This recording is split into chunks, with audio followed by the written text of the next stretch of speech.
Assalamualaikum warahmatullahi wabarakatuh. Perkenalkan, nama saya Lifatus Saida.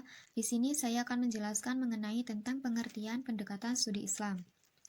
Pengertian pendekatan studi Islam yaitu cara kerja agar seseorang mudah memahami Islam dengan menyeluruh. Sedangkan pengertian pendekatan itu sendiri adalah cara pandang atau paradigma yang terdapat dalam bidang studi ilmu yang digunakan untuk memahami agama. Fungsi dari pendekatan studi Islam sendiri dapat disimpulkan bahwasanya pendekatan studi Islam dapat memudahkan seseorang dalam mengetahui dan mendalami Islam secara luas dan menyeluruh, agar tidak muncul pola pikir yang dangkal. Dalam hubungan ini, Jalaluddin Rahmat mengatakan bahwa agama dapat diteliti dengan berbagai paradigma. Realitas agama yang diungkapkan mempunyai nilai kebenaran sesuai dengan kerangka paradigmanya.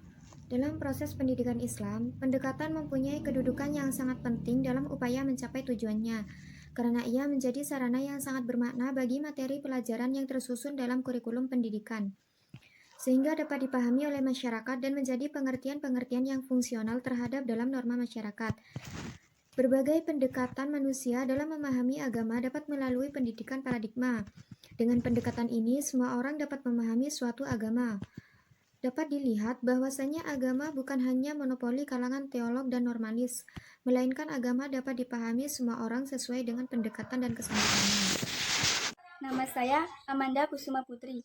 Kedua, memahami konsep, kaidah, dan prinsip kerja pendekatan teologis dalam studi Islam. Pengertian teologis. Teologi secara leksikal terdiri dari dua kata, yaitu theos yang berarti Tuhan dan logos berarti ilmu.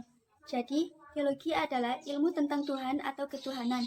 Secara terminologi, teologi adalah ilmu yang membahas tentang Tuhan dan segala sesuatu yang terkait dengannya. Juga membahas hubungan Tuhan dengan manusia dan hubungan manusia dengan Tuhan. Teologi Islam yang diajarkan di Indonesia pada umumnya adalah teologi dalam bentuk ilmu tauhid.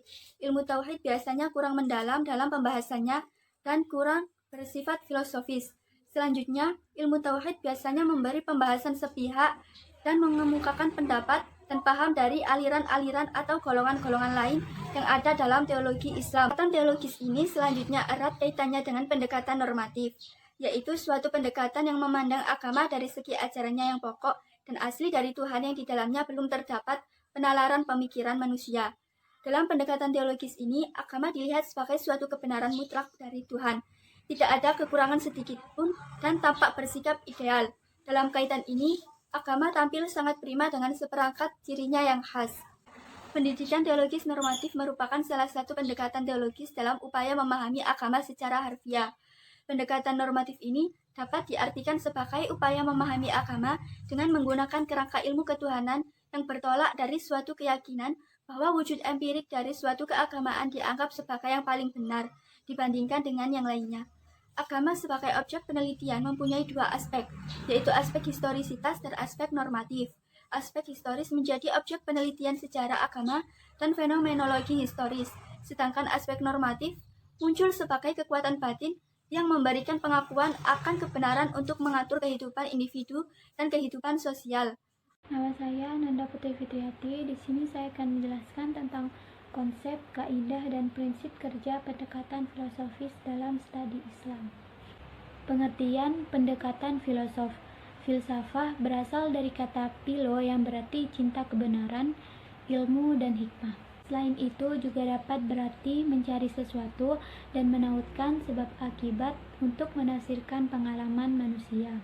Dengan kata lain, pendekatan filosofis adalah upaya sadar yang dilakukan untuk menjelaskan apa di balik sesuatu yang nampak. Filosofis memiliki 4 cabang. 1. Logika, yaitu seni argumen rasional dan koheren. Yang kedua, metafisika, yaitu meliputi pertanyaan-pertanyaan yang paling mendasar, fundamental, alam, dan kehidupan. Yang ketiga, epistemologi, yaitu menitik beratkan kepada pengetahuan dan cara memperolehnya. Yang keempat, etika, yaitu aturan-aturan dan prinsip-prinsip untuk menjalani kehidupan religius. Perkenalkan, nama saya Angela Zahadila. Saya akan mempresentasikan tentang pendekatan antropologis dalam studi Islam. Pendekatan antropologis dalam memahami agama dapat diartikan sebagai salah satu upaya memahami agama dengan cara melihat wujud praktek keagamaan yang tumbuh dan berkembangnya dalam masyarakat. Pengertian antropologi. Antropologi dapat diartikan sebagai ilmu tentang manusia. Secara terminologi, antropologi diartikan sebagai ilmu tentang manusia, khususnya tentang asal-usul, aneka warna dan bentuk fisik, kemanusiaan dalam bentuk keanekaragaman secara menyeluruh. Menurut Kunciran Genat, spesialisasi menurut antropologi terbagi menjadi dua. Yang pertama, antropologi fisik. Di dalam antropologi fisik ada paleontologi. Paleontologi adalah asal-usul manusia dan evolusi sejarahnya. Paleontologi adalah ilmu yang mempelajari asal-usul manusia dan evolusi manusia dengan meneliti fosil-fosil. Antropologi fisik tertarik pada sisi fisik dari manusia. Yang kedua adalah antropologi budaya. Di dalam antropologi budaya ada arkeologi, etnologi, dan etnografi. Arkeologi adalah ilmu yang mempelajari kebudayaan, sedangkan etnologi ilmu yang mempelajari asas kebudayaan. Etnografi adalah pelukisan adat kebudayaan. Yang selanjutnya adalah antropologi agama. Antropologi agama, pertautan antara agama dan realitas budaya dimungkinkan terjadi karena agama tidak berada dalam realitas yang vakum dan selalu original. Pada saat manusia melakukan interpretasi terhadap ajaran agama, maka mereka pun dipengaruhi oleh lingkungannya, budaya primordial yang telah melekat dalam dirinya. Yang selanjutnya adalah antropologi pendidikan. Pendidikan dapat diartikan sebagai suatu proses pembelajaran, pemberian pengetahuan, dengan menggunakan pranata-pranata agar tujuan ingin dicapai dan dapat dipenuhi. Pendidikan dapat diperoleh melalui lembaga formal dan non-formal. Pendidikan lembaga formal dapat dilakukan melalui akulturasi dari kecil dalam lingkup hidup keluarganya. Kemudian, pendekatan antropologis dan aplikasinya dalam studi Islam. Dalam dunia ilmu pengetahuan, menurut Pak Sudi Suparlan, makna dari istilah pendekatan adalah sama dengan metodologi. Metodologi yaitu sudut pandang atau cara melihat sesuatu yang menjadi perhatian atau masalah yang dikaji. Adapun adalah cara pandang atau paradigma yang terdapat di dalam suatu bidang ilmu yang selanjutnya digunakan dalam memahami Islam. Kegunaan pendekatan antropologis dalam studi Islam adalah sebagai alat metodologi untuk memahami corak keagamaan suatu masyarakat dan para warganya.